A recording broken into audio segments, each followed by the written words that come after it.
Hello, this is Samoga in Hawaii, and if you've ever been in a situation where you tried to build something in Civ 7 and the game wouldn't let you, it's probably because you don't have a firm grasp on how tiles and improvements and rural versus urban and all that works, and it's not your fault.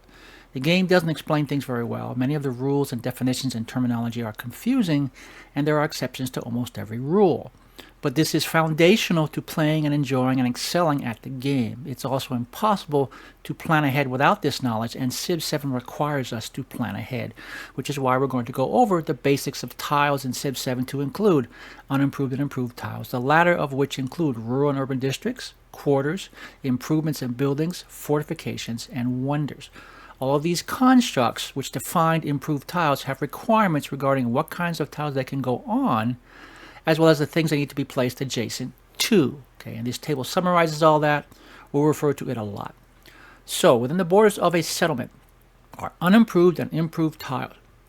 Every settlement starts off with a single improved tile in the center, surrounded by 6 unimproved tiles. Right off the bat, we need to make a distinction between an improved tile and an improvement. Remember what I just said about confusing terminology? There are unimproved and improved tiles, and then there are improvements, which are but one type of construct that can be placed on a tile to improve it. Got that?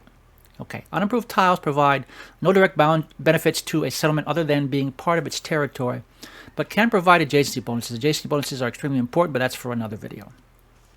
Improved tiles, in contrast, give us some combination of food, gold, production, happiness, science, influence, sometimes a resource, sometimes defense bonuses by virtue of whatever we construct on them, namely rural and urban districts, wonders, and fortifications. City centers and the palace, by the way, are actually urban districts with special bonuses. Again, as mentioned earlier, these 4 constructs have different requirements regarding the type of terrain or tile on which they can be placed, and where they can and must go in relation to other improved tiles in the settlement. Okay, if we can't build where we want to, it's probably because where we want to build does not satisfy one or both requirements.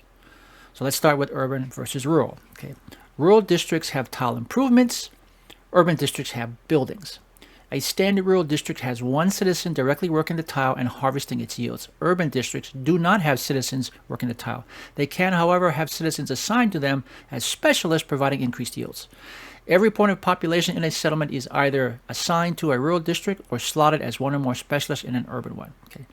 Now, whenever we grow our city by selecting an unimproved tile that is contiguous with, meaning adjacent to or touching, an already existing district or wonder, up to but no further than 3 tiles from the city center, we create a rural district. Okay, when the plus sign prompts us to do this, eligible tiles are highlighted. Okay, now when we select a tile, the game automatically creates one of 9 different standard tile improvements based on the terrain type and the presence of a resource, if any. Okay, a 10th standard improvement, the expedition base, can be unlocked in the exploration age and allows improvements to be built on mountains and natural wonders. Okay. Standard improvements on rural districts harvest or exploit their underlying tile yields to include new resources, and they are the only constructs to do this. Every other construct ignores those underlying tile yields and provides their own. Okay, this is also the only way to create a rural district. Okay, rural districts with non-resource standard improvements are also the most malleable of constructs. They can be built over, replaced by unique improvements, urban districts, and wonders. Now, I just said non-resource. A tile with a resource can only ever be converted into a rural district with a standard improvement. Can't put an urban district on it, can't put a wonder on it, can't place fortifications on it, can't even host unique improvements, which we're about to discuss. Okay, this is an important consideration when establishing a new settlement and deciding where to put various things as it grows. Because again, those resource tiles can never be anything but standard improvement rural districts. Okay. Now, in addition to standard improvements, rural districts can also have unique improvements. Unique improvements, which offer their own bonus yields, can only be constructed by specific civilizations or when chosen as a bonus when becoming suzerain of an independent power. The Mississippian Potcop and Hawaiian Lloyd Kahlo are civ examples. The company post is an example from an economic independent power. Okay, we choose them from our build queues when we play that civ and have researched the appropriate tech or civic, or choose the appropriate post-suzerain bonus. Both can be built in both towns and cities. Okay. Unique improvements can only be constructed on pre-existing non-resource rural districts. And like almost everything else, they replace the standard improvement and provide their own special yields. Some of them also have additional placement requirements. The Casbah, for instance, has to be on desert. Unlike standard improvements, unique improvements do not harvest or exploit their underlying tile yields. A unique improvement trades those tile yields for its own specific yields. They do, however, get warehouse bonuses. Warehouses are buildings, so we'll cover them when we discuss urban districts. Okay. Now, when converting a standard improvement to a unique one, or to an urban one, or a wonder, more on that in a bit, the worker or citizen assigned to harvest the underlying tile yields via the standard improvement gets kicked out, and we are prompted to assign it elsewhere. Create a new standard improvement rural district, or perhaps slot it as a specialist later in the game. That last part I'm not sure about. Okay. All CIV unique improvements are also ageless, meaning they can't be built over or replaced, but keep all their yields and bonuses throughout the game. I don't believe those available as suzerain rewards are ageless. I have a separate video on ageless versus non-ageless versus obsolete constructs if you need better understanding of those concepts. I actually only refer to buildings in that video, but all unique improvements are also ageless. Okay, this also means once we place them, they are stuck in that spot for the rest of the game. Improvements may also be built more than once in a settlement. Buildings may not. Okay, but I digress. That's all we really need to know about rural districts for now. An urban district is created whenever we place a building on an unimproved non-resource tile contiguous with, again, adjacent or touching, an already existing urban district, wonders don't count, or on an already existing non-resource standard improvement rural district, also adjacent an already existing urban district. Okay, you got all that? Unimproved non-resource tile or non-resource standard rural district, both adjacent to at least one other already existing urban district. Okay. Placing a new urban district on an unimproved tile expands the settlement territory by the surrounding tiles up to, but not beyond, 3 tiles from the center. Building one on a rural district converts it into an urban one. Urban districts can be created over time, if we have the gold instantly from the settlement build queue on any eligible tile at any time we choose. We don't have to wait for the settlement to grow. That's one way they differ from rural districts, not counting CIV unique improvements. Okay. Most urban districts contain slots for 2 improvements, 2 buildings. Build a library, then build a monument in the same tile. Put 2 gold-producing improvements in the same district, or mix and match culture and happiness ones, up to you. There are exceptions. Rail stations and aerodromes in the modern age take up an entire tile. They are their own district. Launch pads, if going for a science victory, also take up an entire tile. As of this post, there are no single-tile unique buildings. CIV unique buildings always come in pairs, which when placed in the same district create a unique quarter. We'll get to quarters in a bit. Okay.